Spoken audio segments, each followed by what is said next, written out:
What's up? What's up? What's up? What's up? Welcome, welcome, welcome. We back with another episode of the Director's Den Chop Shop, episode 36. We welcome you back. I'm back here with my brothers. What up, though? My name is How you AJ, doing? Deacon AJ, Mr. Young, Coach AJ. I go by many names, man. I'm gonna let each one of my brothers introduce themselves. I don't have a voice, so I'll go last. Hey, everybody. Just your neighborhood deacon here. You know, Coach Mike. Shock Fair. Hey, You know, loving husband to my wife, loving father to my kids, and a brother to my brothers. Church, Tabernacle, Sanctuary. My name is Cleo. Cleophas. Cle. OG Cle. I took the O off of Cle and put it on my G. You understand? That's it. That's all I got. I can talk all day. Yo, Yeah, it's a regular guy. this dude, man. You already know. It's EJ, man. Eddie. Voice is gone. Go Tigers. We headed to the state. hey, I got a big game coming up.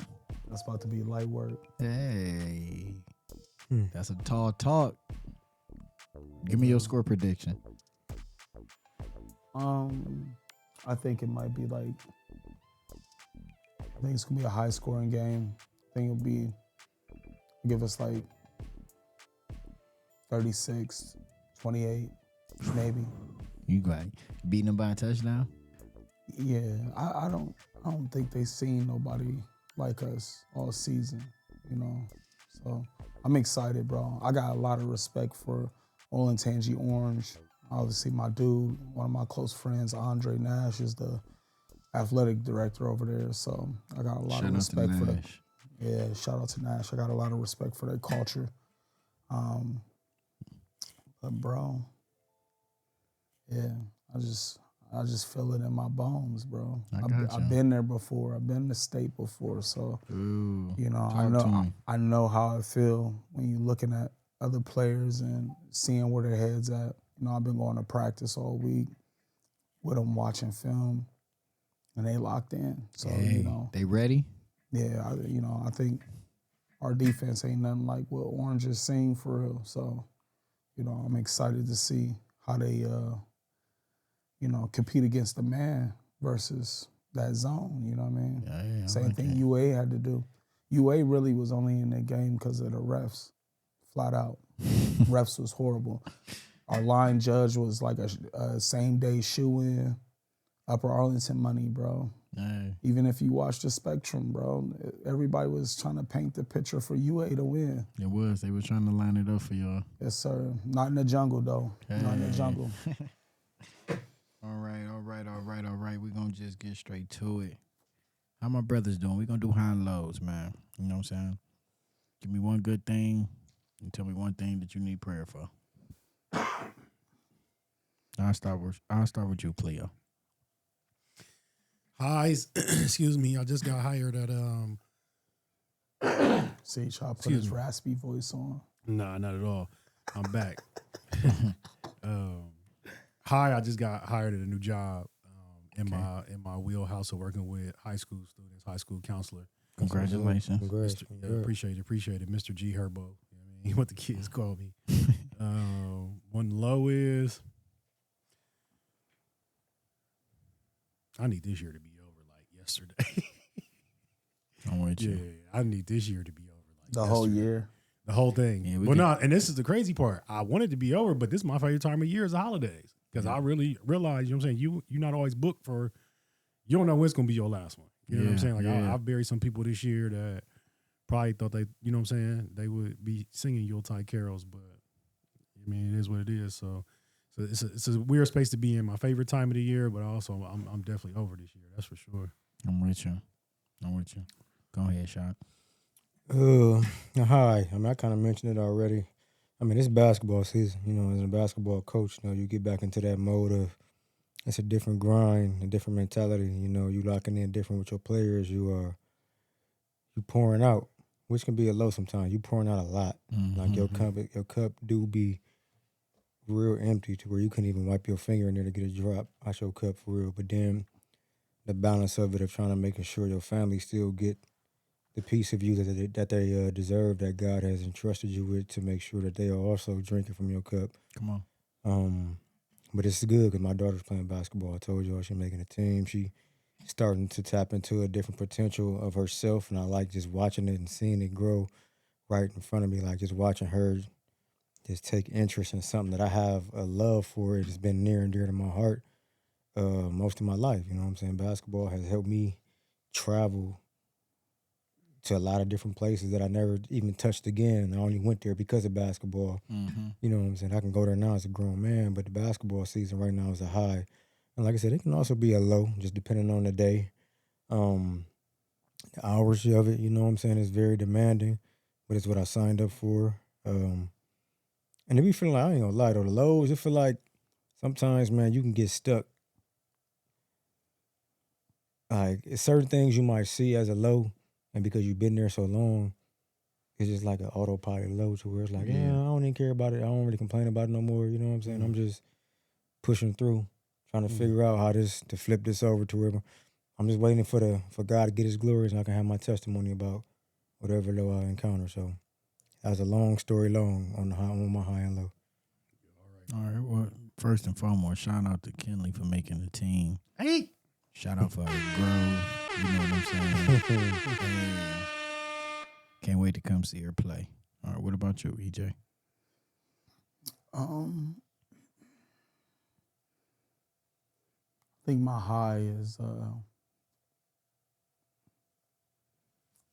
is just that everything's like all the alignment pieces that God and the things that I was unsure about going into this year have started to line up. You know, it's like the pieces to the puzzle starting to make sense.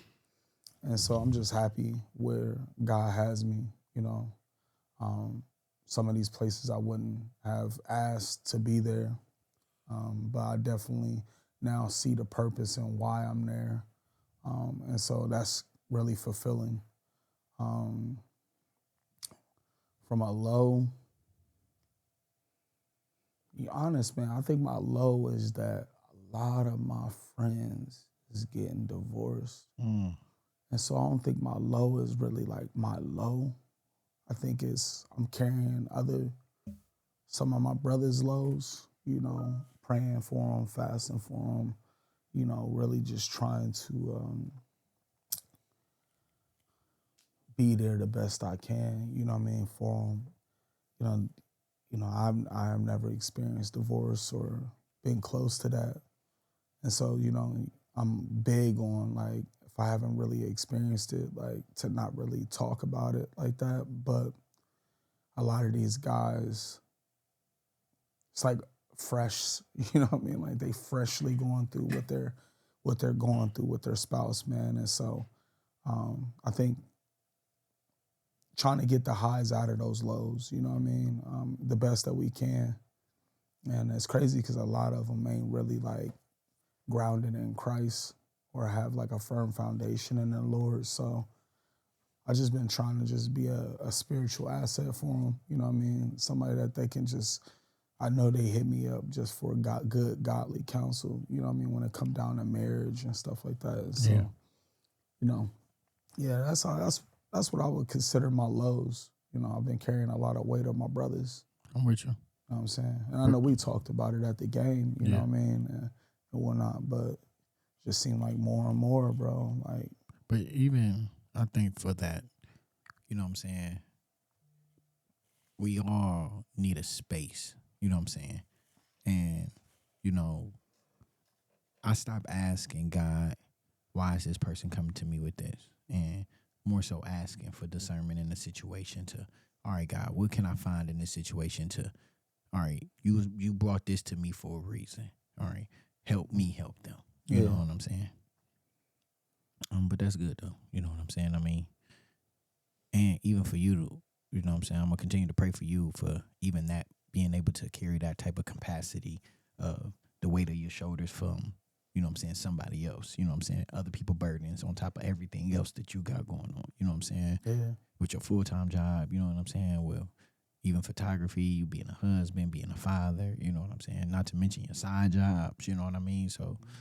But I think it goes back to even like acknowledging the fact that God's timing in your life sometimes ain't just directly impacted for you. Yeah. Could I even be there for my brothers if my schedule was as busy as it used to be? I'm at home now, you know. I don't start work to the afternoons.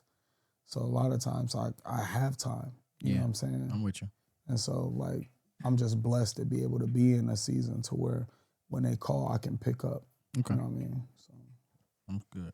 Now for me, I think, all right, highs. Like Shock said, it's basketball season. I'm back in the gym every day with my boys. We working hard. Me and Shock in the same division this year, y'all. Only one of us It's gonna be gonna able get to make spicy it. on the pod It's that gonna week. get spicy. we're gonna have one Hey, that Monday. Come on. You know what I'm saying? Only one of us is gonna be able to make it out. You know what I'm saying? But And you a little know, wager on it. Hey, so, but yes, you know, I'm now at Harvest Prep. So, you know what I'm saying? Shout out to Harvest Prep. You know, shout out to Coach Dennis for giving me this opportunity to be able to coach these boys, be back in the gym. You know what I'm saying? Hey. So, that's my high right now. You know what I'm saying? Be able to, you know, I had a disappointing football season for my 10U travel football team. We didn't finish where I necessarily wanted us to, but, you know, I remember after we lost, you know what, they ran to the middle of the 50 and said, it's basketball season. And I said, you know what? You 100% right. You know what I'm saying? So I'm gonna take this whooping and I'm gonna take this L as a lesson. Bro, that's like the worst thing when you lose that Come on, final man. game. And then dog. they say, and don't let you be had talking smack when other teams is Come on. losing. Cause they just gonna be like, yeah. Well, he did the whole little thing. He did the, like he was dribbling between his legs and then he shot and said, hey, it's basketball season. You know how bad I wanted to post something when Pick North got demolished by UA? I wanted to tell him go to bed. I was about to literally, you know how they've been putting out the tryouts posters. I was about to post a tryout. But then I was like, bro, we mess around lose the UA. They going to tax me. I'm going to have to shut down my whole page, bro. they gonna I ain't tear even you going up. to cap. I'm out of business for the rest of the year. But I think my low, I don't know, I ain't still in your shock, but I'm just, you know, I'm in a similar season. It's just time, you know, basketball season. I don't know. Shout out to all the high school basketball coaches because it is a very demanding job. Like it is very. Shout out to the basketball coaches' wives, girlfriends. You know what I'm saying? Like it's very demanding. You know, we in the gym 6 to 7 days a week. You know what I mean? And don't let it be a loss. You got film sessions, you got practice, and you know all of that. But I think just being able to be in more control of my time and the time that I'm gonna be able to give to my family. I am enjoying that.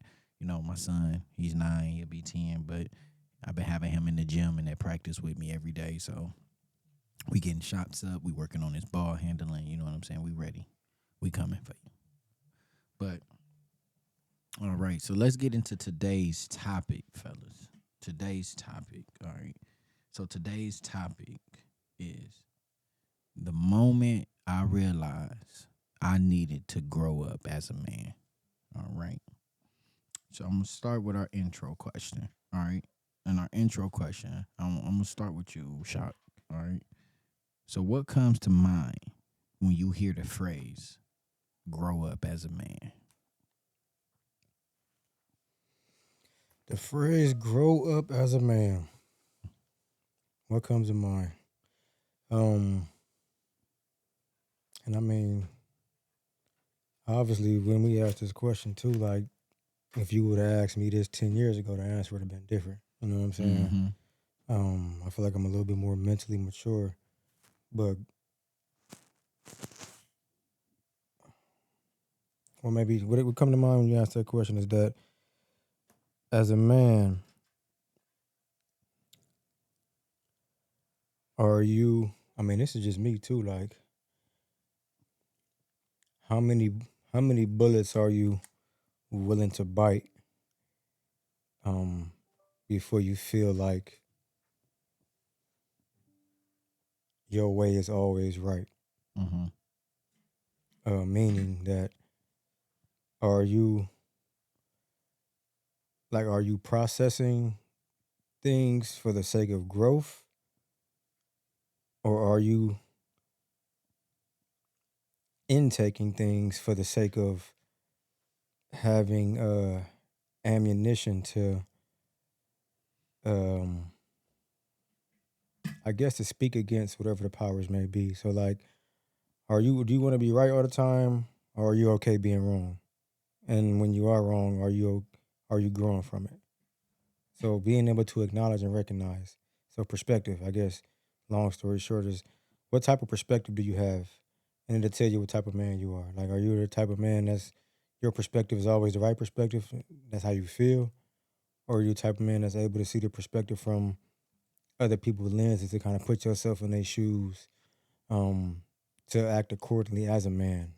Example being like whether it's with a woman, whether it's with kids, whether it's with your coworkers, whether it's with your parents, whether it's with your elders, like what type of lens are you carrying?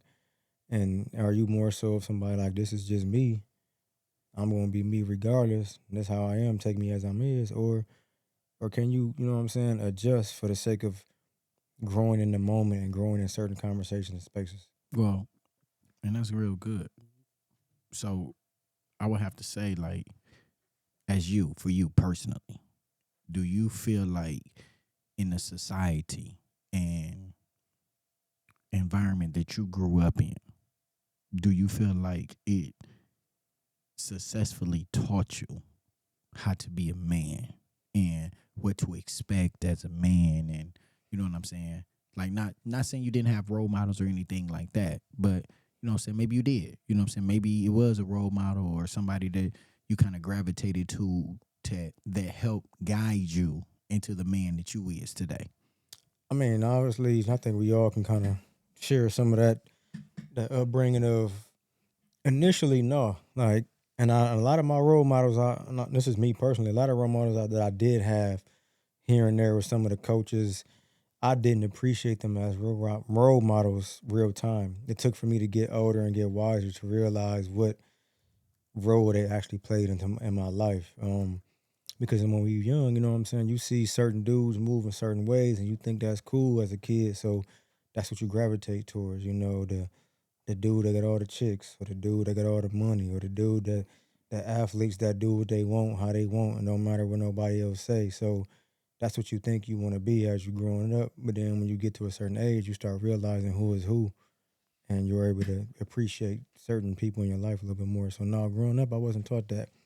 It was just, hey, I would say the stuff that I was taught though, it gave me a good balance, because growing up, it was, and my mom was like the disciplinary, like more so than my dad growing up. And at first, I thought it as like, I thought my dad was weak. Mm-hmm. You know what I'm saying, behind that, because my dad probably only whooped me once my whole life. But my mama, I couldn't count. I couldn't even count how many times I got a bubble from my mama.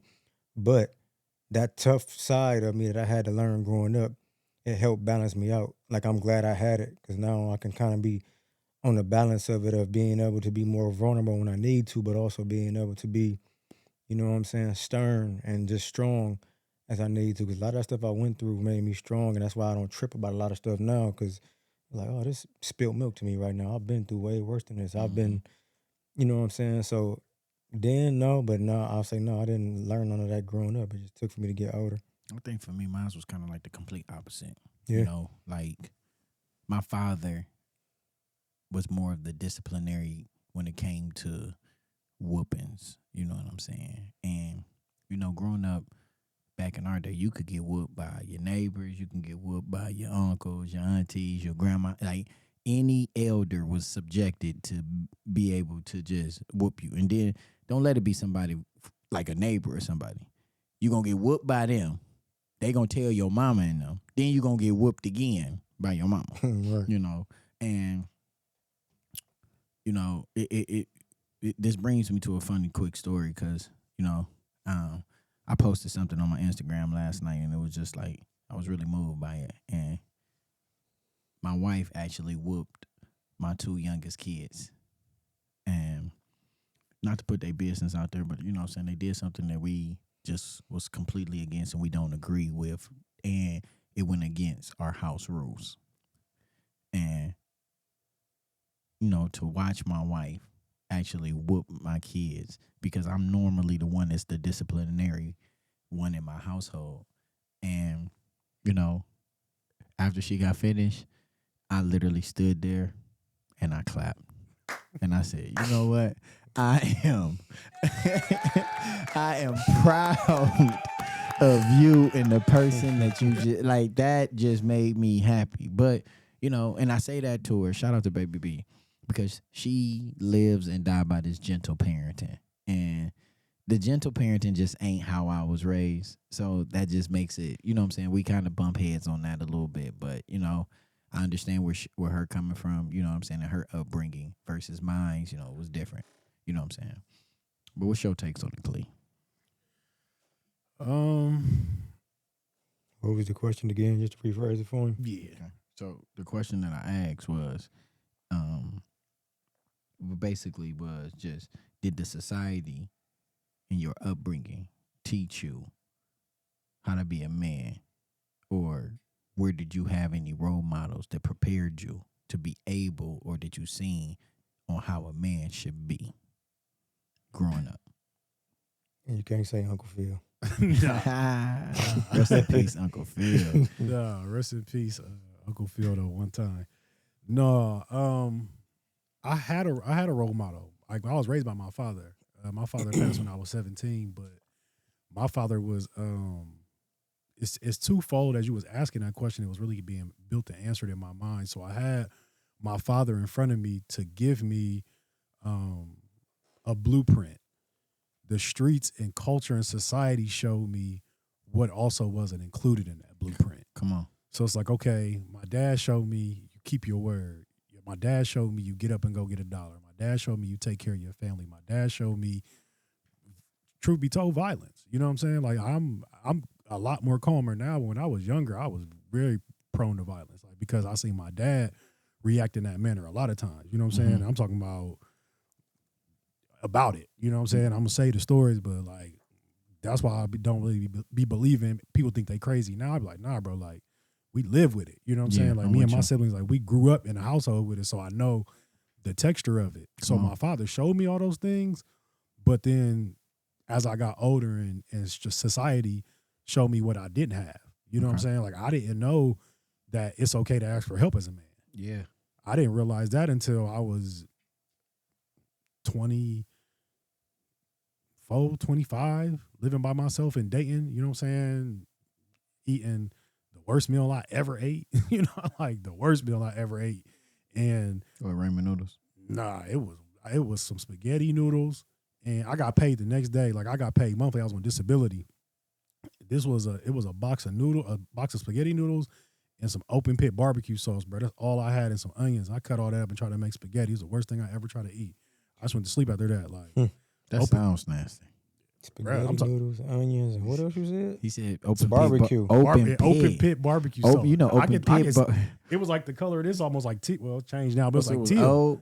No, I'm saying like the packaging on it. Like, I can still see that bottle like the brand. Right now, bro. And that was in 2000. Yeah. Open pit was like a turquoise color. And Open that Pit was had the one though. And Open Pit had a distinctive taste to Yes. their barbecue sauce. Though. Yes, you're telling me. I mean, we grew up on Open Pit barbecue. You know what I'm saying? I just went to sleep after that. Like, but that's what.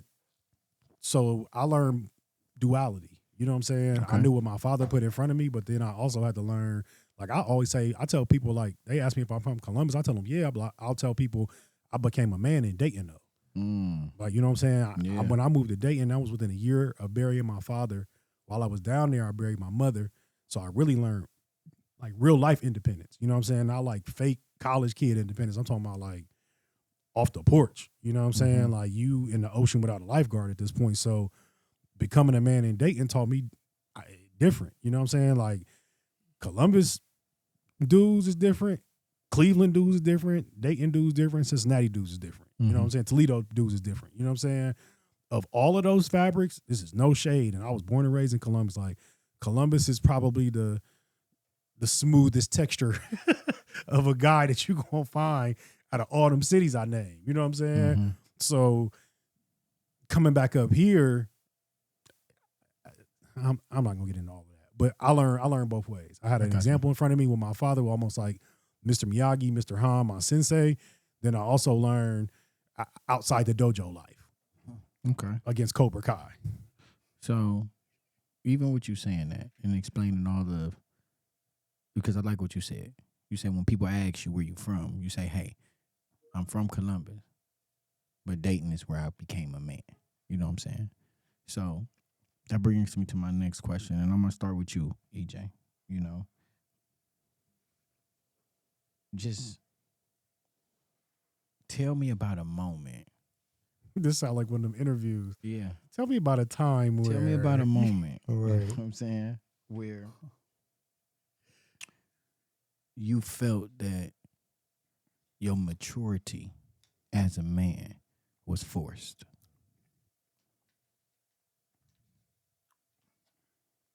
I could think of 2 times. I think the first thing that comes to mind is not so much the maturity of a man being forced, but more so the traits of being a mature man being forced. I think a lot of fathers that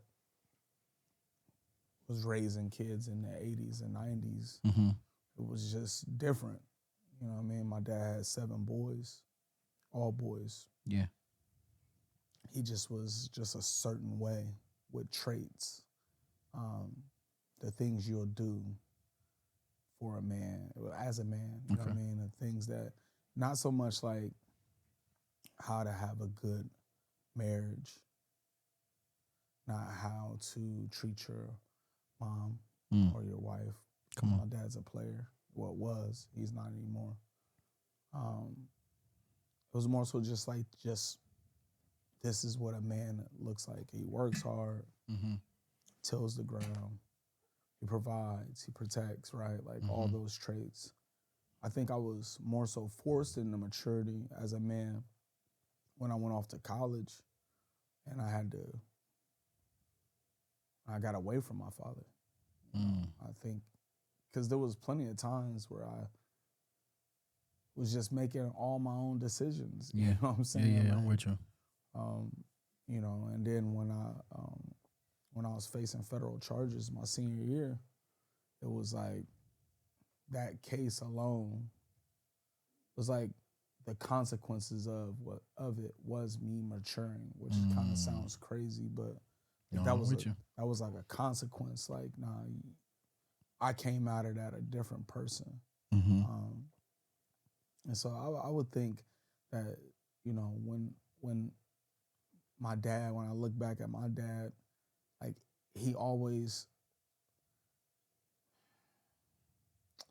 now they say some people are good people, but they're not God people. Yeah. I'm not saying that my dad's not a God person, I'm with you. but he was the type of person that goes, provides. He does all these things, and because he does these things, then that's how his assumptions of life and how life should be for him was decided. I went out, I did this, I do that, right?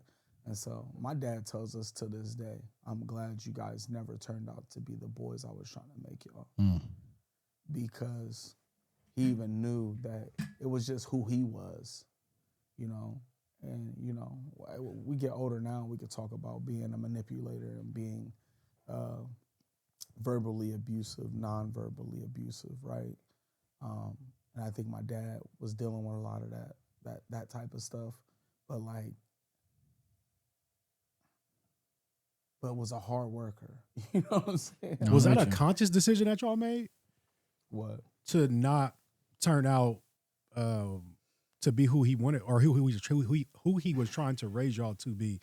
Is that something that y'all was like, you know, some people see their parent as an alcoholic, which is why they don't drink. You know what I mean? Something like that. So all of us all my dad's kids are by different women. Mm-hmm. So me and my brother Lacey have the same mom. Kieran and Booter have the same mom. My oldest brother Mark has the same mom, and then we adopted two boys. Um, but his biological five, things was hectic with everybody. You know what I'm saying? Like you got to think about my mom left him. He cheated on my mom. Mm-hmm. You know, he wasn't with Kieran and Booter's mom. And mind you, this is between 88, 90, 2 and 90, right? By the same woman. My mom had me and my brother at 90, January and December of 90. Sheesh. He had just had one at 88. He had one at 80 with his high school sweetheart. But in the course of having me and my brother in 91, my brother that was born in 88, his mom was pregnant. So my mom and his, it was very like toxic. And I think a lot of stuff like with us being raised by our mothers initially, my mom was stern. Like we were in church. I was a whole different kid when I moved into my dad's house. Like timid, like all of that. Like it was like scared of the world, like church boy. Mm-hmm. I lived at church. My mom don't bring no notes home. My mom was a military woman, so she was very militant. Like she did not play. She was much harder, way much harder than my dad was. Mm. And so by the time we moved in with my dad, I felt like we always just seen things, you know what I mean? Like exposure is like, can be a conscience in its own, you know what I mean? Like, cause you're literally like, we go from the hood and then like, you go out to Pickerington and it's two totally different ways of life and just watching them. And I think we were just vigilant, stuff when stuff happens in a kid's life at early ages, they become more aware, whether you believe it or not. No, that's what I'm talking. They really start maturing on their own. And especially if you're not giving them the right help. My mom passed when I was 12. I should have been in therapy. I should have been doing a whole bunch of stuff that I wasn't doing. It was just uprooted from this strong biblical Christian household to the hood, where my dad told us, you're going to have to fight every day. You're going to have to do this every day. You're going to, like, you know what I mean? Like, this is how it is. You're going to have to protect yourself, right? And I wasn't really a fighter for real like that. Like, you know what I mean? I felt like me and my aggressiveness was a groomed trait that my father instilled in me because he said that's what a man is supposed to be. And so I think as we grew up, man, we just knew certain things. My brother Kieran and them, they grew up in Chicago. You know what I mean? Like their mom took them from Columbus.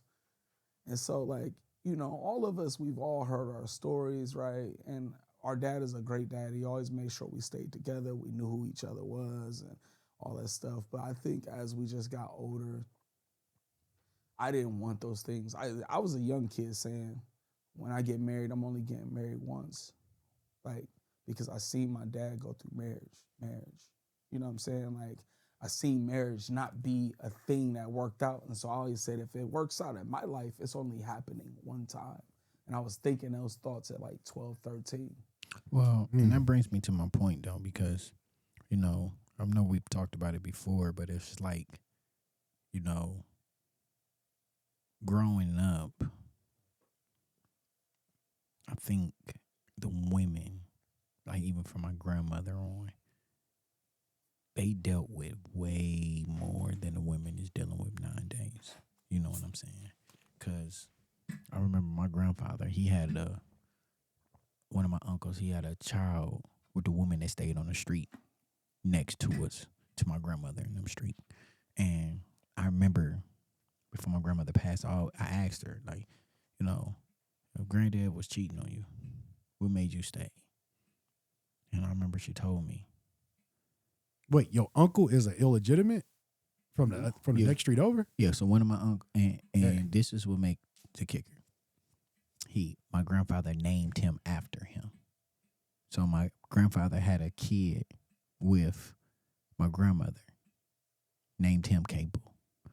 He had a baby by the woman on the next street over, named him Cable also. And it was like my grandmother stayed because her thing to me was, back in the day, that's what they did. Back in the day, the woman didn't work. The woman didn't drive. The man took care of the household. So we're talking about like in the 50s, 60s, you know what I'm saying? Because I old grandparents, I come from a very big family. But you said something that made a lot of sense to me, EJ. And it takes me back to my childhood. And I think of the things that I noticed. Because I remember being in the 3rd and 4th grade, and I wasn't an aggressive kid at that point. You know what I'm saying? But growing up in the hood, it forces you to be, you know what I'm saying? You become a product of your environment. And I had to adapt, or I was going to get bullied. And I remember the aggression that I started to see was the aggression that I started to see at home. I started to hear how my parents would argue. I started to hear how my father would talk to my mother. I started to see the casual drinking and how often my father was drinking. And then, like, we would go and he would be with his siblings. I'd be at my uncle's and auntie house, or we'd be at my grandmother's house, and they drinking and they're getting drunk. Then my father go home, and it would be just complete chaos between him and my mother. You know what I'm saying? Because, you can't argue with a drunk. You know what I'm saying? And my father, God rest his soul, you know what I'm saying, drunk himself into his own death. You know what I'm saying? On top of my father having cancer, on top of my father having diabetes, you know what I'm saying? One of the main things that he passed away from was cirrhosis of the liver. You know what I'm saying? If you're not, you know what I'm saying, educated on what cirrhosis of the liver is, basically when your liver dies because of the alcohol that you drink. My father would drink a fifth a day. You know what I'm saying? I can't understand why life was so hard. He was a functional drunk. You know what I'm saying? And nowadays, I might have a drink, but you don't never see me drunk. It will be you can't you I used to get drunk when I was in college because I was just dumb and just stupid. But I also took that aggression to my marriage. You know what I'm saying? I brought that aggression around my kids. You know what I'm saying? So I think we kind of act based off of the things that we see. You know what I'm saying? And we all can say it's things that we seen when we were coming up that we told ourselves, oh, when I get married or when I become older, it's something that I'm not going to do. You know what I'm saying? But then sometimes we do find ourselves doing those things. What's this is a question for the whole room. What's something that you learned? What's something that you understood better about your father once you became a man that you didn't necessarily unpack it or really realize what it was as you witnessed it growing up or it was being modeled in front of you? But once you grew up and became a man, you can really unpack that a lot better. I'll kind of go back to, because I mentioned the fact that my mom was the one who came with the discipline, and me being at that time, I thought my dad was weak because she always would do it. Mm-hmm. But as I got older and I seen just how he carried himself, even to this day, like one thing about my dad that I love and appreciate is that no matter what's going on around him, basically, no matter how many hoes are in the boat, my dad still has the same spirit about himself when he sees anybody. He's always very personal, Mm-hmm. very energetic, very loving, very friendly. And I didn't realize that growing up about him. Like he was always just one of them, just high spirited, good spirited. Even now, like, my dad had his times too where stuff ain't always been right for him. But like even now, I talk to some of my friends who might see my dad here and there, they be like, man, I saw your dad, man. He the same dude, man. Every time I see your dad, I just be smiling, man. I love your dad, man, because every time I see him, he just showed me so much love, and he like that now, and it's carrying over for him being a grandfather to my kids. Like my dad calls my kids, man, like a couple times a week, and when he do, it's the same energy, trying to laugh and play with him. So I grew and I learned to appreciate that fact about him even more. Just he's been consistent with who he is as a person and as a man from since I know him. Obviously, I don't know all the backstories or whatever was going on, but I've seen him with me. I've seen him with my siblings. I've seen him with his friends and everybody, and also with my friends, and now with my children. And he's been consistent. That's the one thing I can say. He's consistent with who he is as a person and how he demonstrates his love outwardly. Mm. I think for me, I admire that. And Shout out Cheek. Man, cheek Your dog, dad, man. Your dad cool to the fan Man, too. that's my dude, man. He be Yeah. blowing my phone up, getting on my nerves. But I be like, let me answer this, man, because I know it's gonna be love with it. Yeah. And I say I admire that because my father was only able to meet one of my kids. So 2 out of the 3 of my children never got the opportunity to have my father as a grandfather. You know what I'm saying? And Cass and my grandfather Cass and my father had a really, really good relationship. You know what I'm saying? And when he passed away, like, that was really, really tough on her. Like, that was really tough on her. You know, my son, A3, you know what I'm saying? Him being named after me and my father, you know what I'm saying? Like, I would have loved for him to get that part of the legacy. You know what I'm saying? Him being able to see and him getting the representation of, because if my son was to meet my father, I think it would have helped him understand why he is the way that he is. You know what I'm saying? But I think a situation that I can look back on that can be grateful for as my father is, honestly, man, it's how to love my wife. You know, and I say that because my father, through all his flaws, loved my mother. You know what I'm saying? He loved her through all of her flaws, all of their trials and their tribulations. You know what I'm saying? Like, he loved her through that. And he never quit on her. He never gave up on her. You know what I'm saying? Crazy as hell, but he never gave up on her or their relationship. You know what I'm saying? Growing up, we did go to church. You know, we grew up in the projects, you know what I'm saying? So we still went to church. And our church was right across the street from the projects that my mother and them grew up in. So I remember my father's schedule had changed. And he stopped going to church with us on Sunday. And, you know, the saying, a family that prays together stays together. But I could also see the change in my family culture once he was no longer going to church with us. You know what I'm saying? And, you know, he was a correctional officer in the later part of his life. So he had to work on Sundays. And, you know, his off days was Mondays and Tuesdays. So every Sunday he was working. We would go to church, but he would still be at, you know what I'm saying? Unless he called off for that weekend, he was missing church with us on Sunday. And I think that, I don't know, like, just the way that he loved my mother is something that I always admired, because I always felt that, you know what I'm saying, anything that she did, you know what I'm saying, he was always forgiving. He may not have just went about it the correct way, but the end goal always was him being forgiving and whatever their situation was. Yeah, I think that's a good question, Clee. I think it's crazy because as I grow up and, you know, I'm only 35 now, and I always like look back and be like, dang, my dad was 30 when he had me.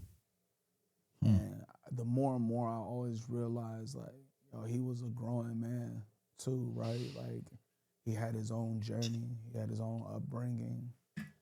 My dad has always been 100% authentically himself, which some people will say that's the reason why some things don't work. And that's the reason why.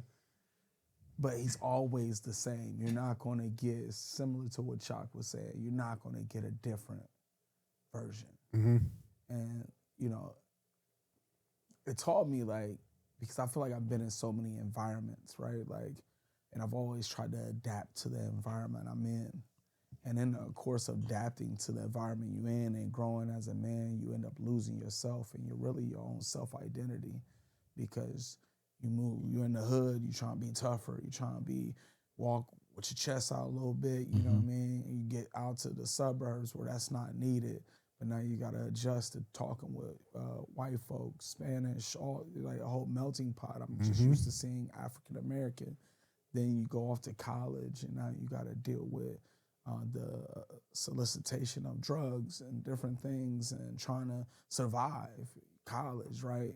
And the more and more I go through those things, I'm like, yo, I respect my dad for always genuinely being who he is, no matter how you felt about it. Yeah. That was Eddie Wayne. It's just, and he always told me, man, just be you. Just be you. They don't rock with you. They don't rock with you. Hey, man, it is what it is. He just always has had that same spirit. But the more and more I love that I'm lucky to still have my father with me is because my dad served as a mom and a dad for practically all my life. And so one thing I always seen that he did was, despite whatever situation he was in, he always tried to put us in the best situations. And I think that was because he knew that's what my mom would want. Okay, his house in the hood paid off. It's the same house he grew up in when he was in high school. Yeah. Paid off. We could have stayed in the hood. Hey, nah, I'm going to leave my house, take my kids to Pickerington, put them in a house that they'll be proud of and all this other stuff. And everything he always did was for his family. And so I just always respected that the older and older I've gotten. And then now I'm like only 35. Like, I think about it, my dad had I'm his middle baby. So he had 3 kids by the time he was 30, you know what I'm saying? And it's just like, I put myself in his shoes then. Limited resources. We got way more resources now than they did, right? There's so many things. And then the more and more I learn more about my mother, and I've had to, this is another thing to go back to question number 1, forceful maturity. To really understand my mom, I had to be open to allowing people that was in her life to really have authentic conversations about their experiences with her without it making me feel some type of way about them, whatever, right? Like, I know my dad and my mom never worked out. It was young. I was young. I've always had questions, right? But are you always ready? Really? Are you really mature enough to be at a level to hear some information about something that could have happened 20 years ago and still love me and not judge me, right? Because that was this time in my life. And so I think I've been in that stage. Me and my dad, the conversations has just been way more intimate, and I could tell that he trusts me with the information, stuff that he may know about something that happened to her or whatever, and don't get me wrong, my dad has told me some things that I've came home and I'm locked myself down in the basement and I've shed some crazy tears. Because you don't want that, right? You still hurt, but it's I'm glad God is allowing me to be able to have these conversations, because we're not promised forever. And something happened to my dad, and there's questions I wanted to ask, and I couldn't ask them because I wasn't mature enough. Come on. You know what I'm saying? It then leaves you with that sour feeling. You know what I mean? You'll never be able to ask these questions again.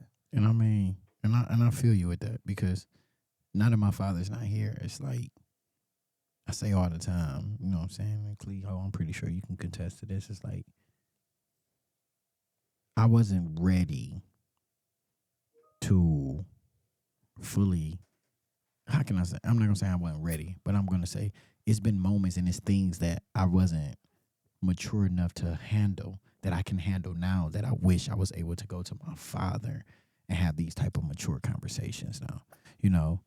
I remember when my father passed away, a couple of years go by, and I was riding in a car with my mother, and she asked me,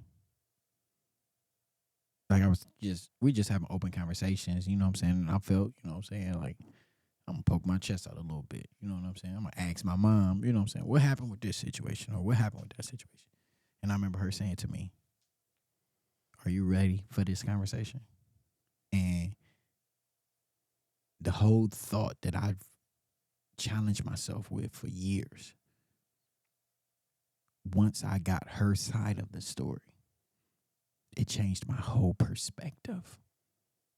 And it takes me back to even as a father, it's things that me and Bianca has went through and we haven't shared with the kids. You know what I'm saying? Or the kids may see some things on from the outside looking in. And from the outside looking in, as a kid, you don't have all the answers. You can't even fully even ask the whys or what happened with this or why this didn't work or you know what I'm saying at that child age. But once you get to that mature adult age, and you know as a kid, you have this perception and on what you think happened based off of the parent that you've spoken to the most. You know what I'm saying? And me and my dad, we had a really good relationship. You know what I'm saying? And you know, him and my mother was going through a divorce at the time of his passing, you know. And my father passed away literally 2 weeks before my wedding, you know. So it was like I'm dealing with all of these emotions, you know what I'm saying? And I talked to my father more than I talked to my mother. So it kind of tainted my relationship with my mother. So now I started to look at my mother differently and I started to treat my mother differently solely based off of the conversation that I had with my father, which wasn't fair to my mother because now that my mother is my only living parent, you know what I'm saying? We still also had our struggles because I judged her based off a situation that I didn't fully have all of the information on. Yeah. That's the importance of conversation, community. You know what I mean? I think that's important to why, you know, you see it all the time. People die and people always, you know, want to, man, I wish man, I should have. Like that whole give me my flowers now. My dad says that all the time to us. My dad be like, listen, man, don't wait till I want my funeral to be cheap. Don't need to go and break no bread because when I'm gone, I'm gone. Yeah. The life is for the living. You want to give me some flowers? Give them to me now. Come on. While I can see them, while I can smell them. Yeah. Don't wait until I'm buried 6 feet under because I ain't smelling nothing. Coming in, hooting and hollering. Right. Doing all that snotting. Ain't sent not one text message though. Right. And so, you know, it's crazy because, you know, even like everything that everybody has said, like, people are not bad people.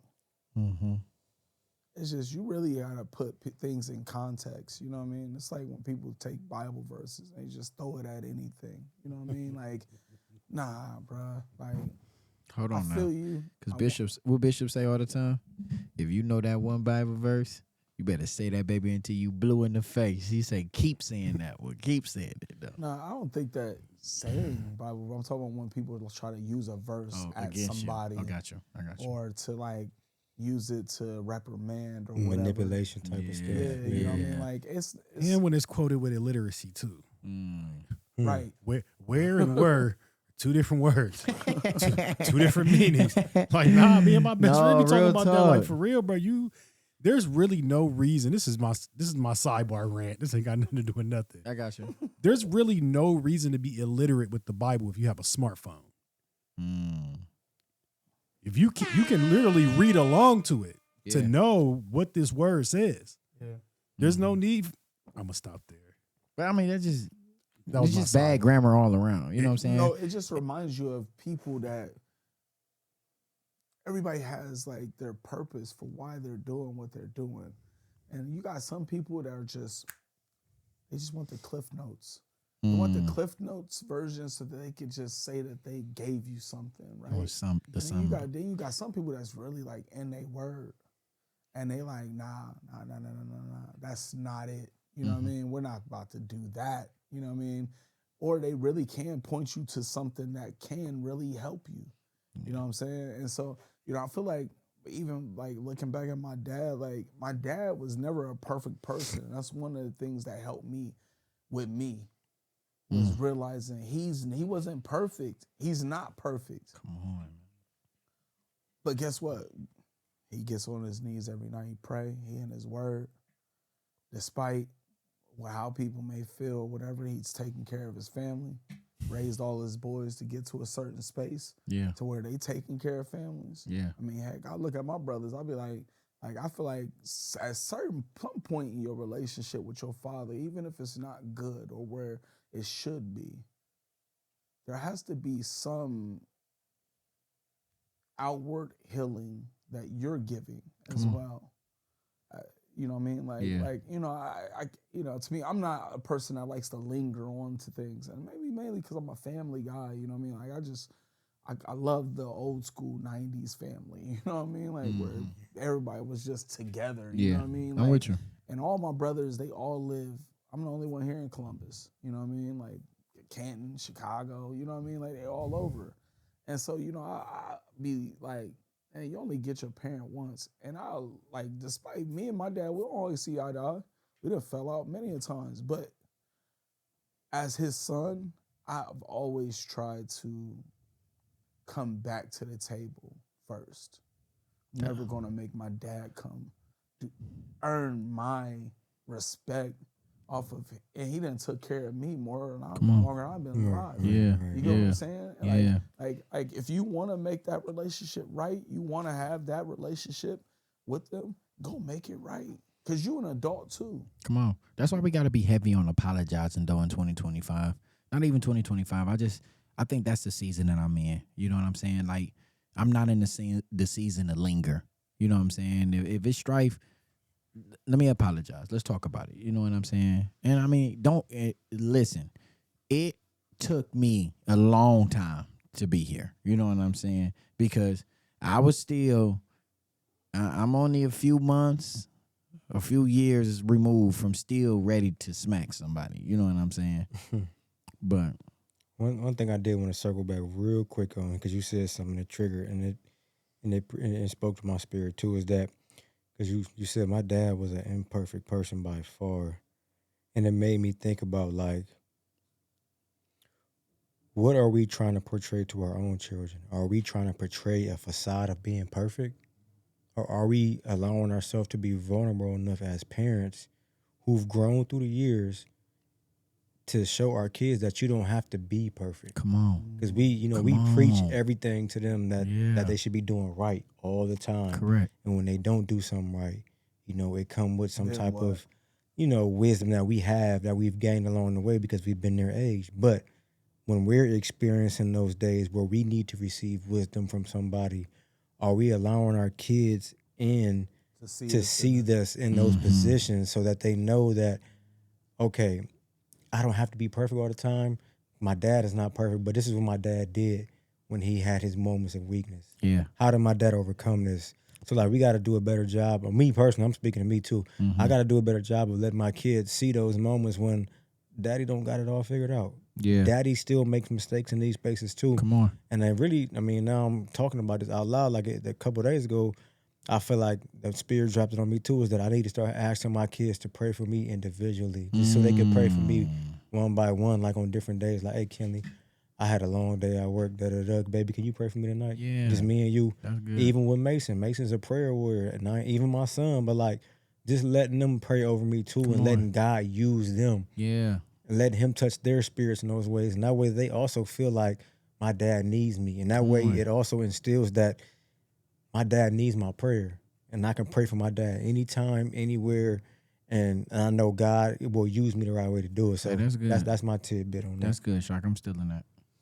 You know, one thing that we that's do, a whole lot. one thing we do here, and we've been doing it since last January, is every night, no matter where we're at, we pray together as a family.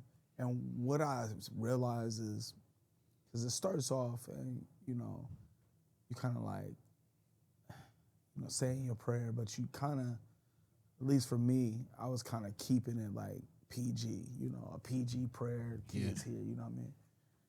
And then I would go have a deeper prayer session by myself or me and my wife. And one thing we realized like halfway through the year last year, we was like, yo,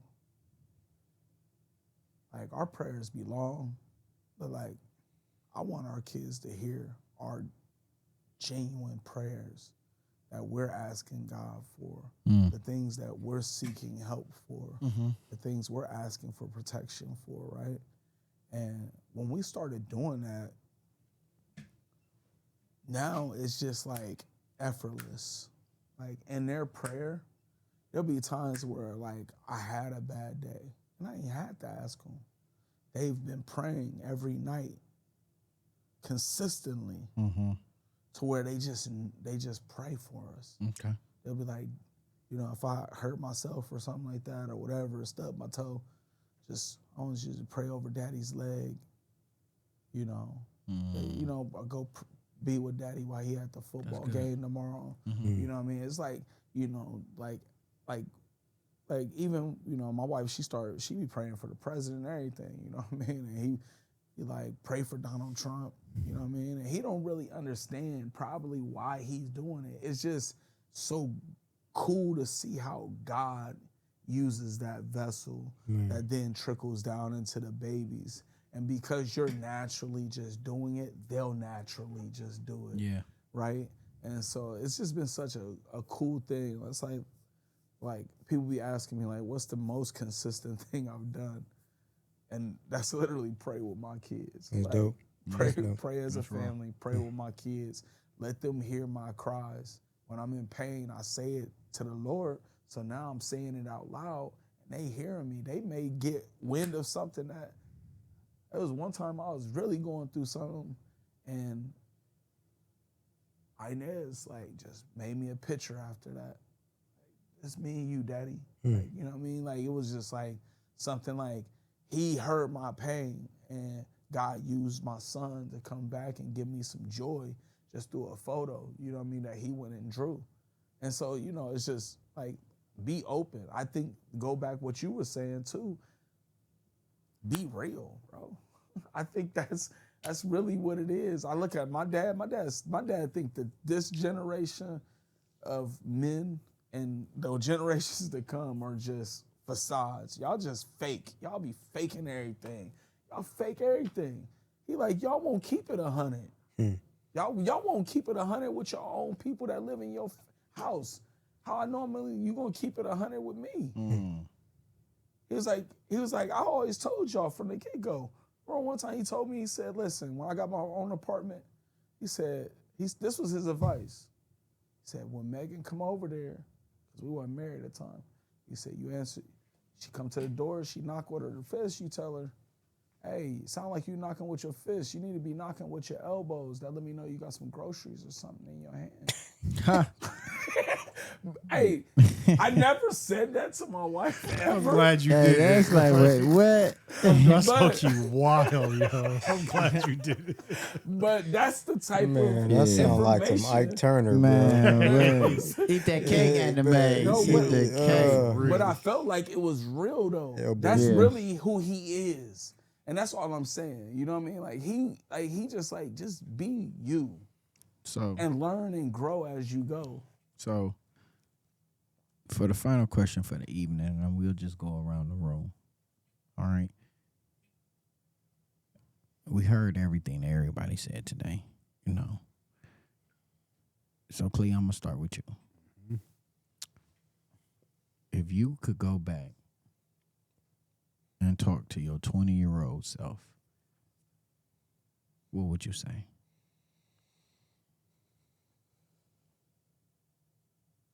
That's loaded. That's a loaded question. That's a loaded question. Well, we'll just say, if you could go back to your 20-year-old self, what would you tell him as far as his growth as a man? What could he expect? Expect the unexpected.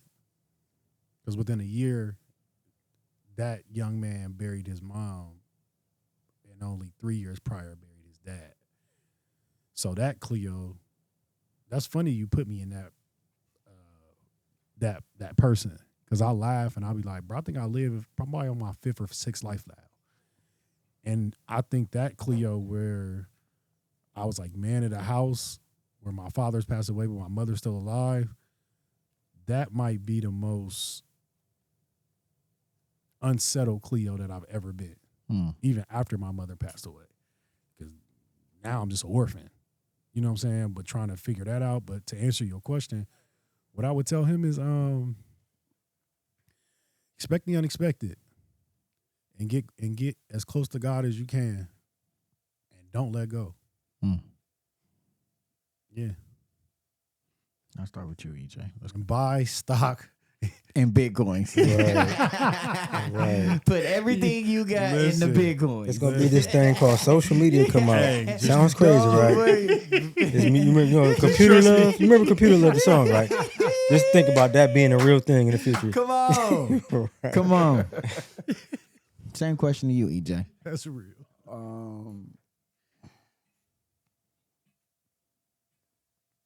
Find God. I think at that stage of my life, I was very. I didn't find God until Megan came into my life. Mm. Stay connected to the vine. You know what I'm saying? Mm. I would tell myself stop doing some of the stuff I was doing at the time.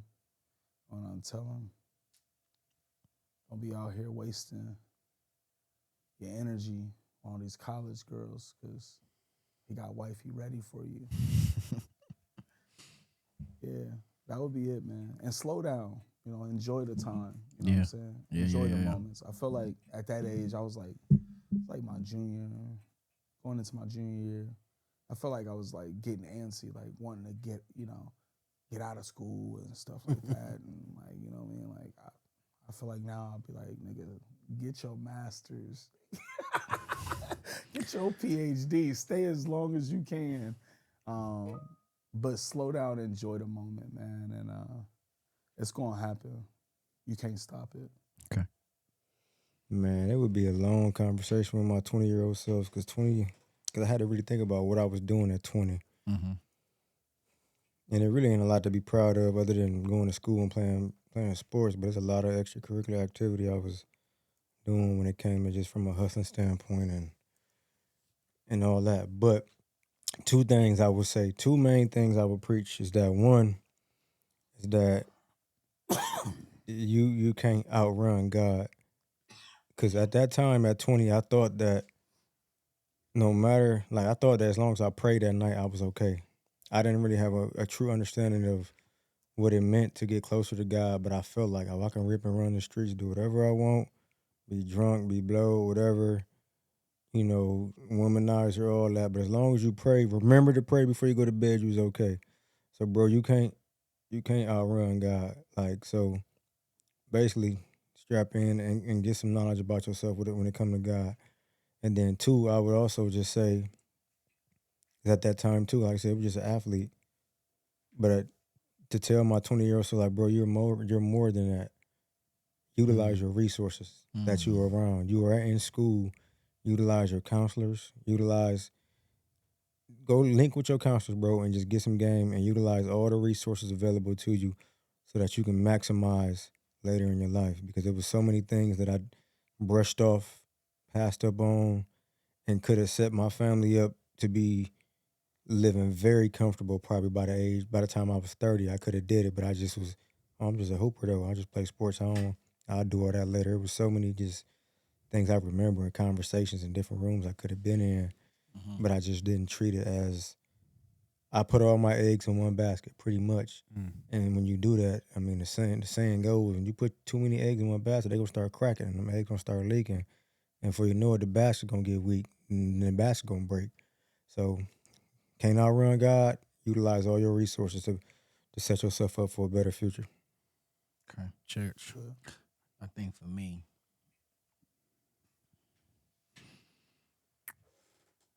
I'm going to say slow down.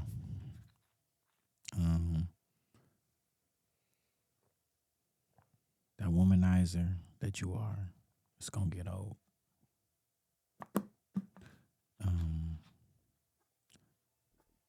Them streets, when you catch the case, it's going to be just you.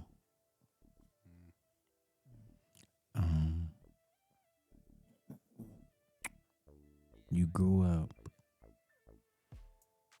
and cheating was praised. But cheating is going to make you lose almost everything.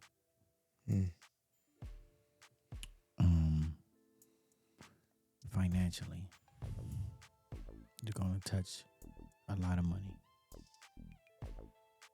But be a better steward with what God has blessed you with.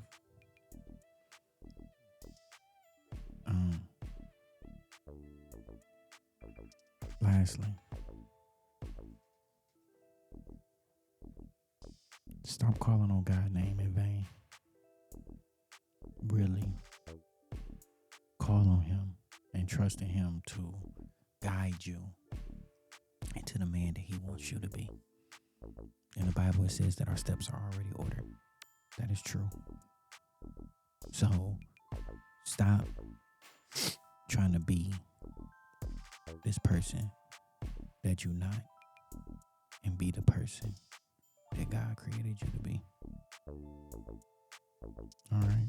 Church, tabernacle, sanctuary, because we keep God first in everything we do. Yes, man. So I want to leave y'all with 1 Corinthians 13 and 11. When I was a child, I spoke as a child. But when I became a man, I put away those childish things. Okay? So, for everybody, it's a powerful episode, man. Please like, please share. This is the Director's Den Chop Shop, episode 36. Until next time, we'll see y'all. And we out.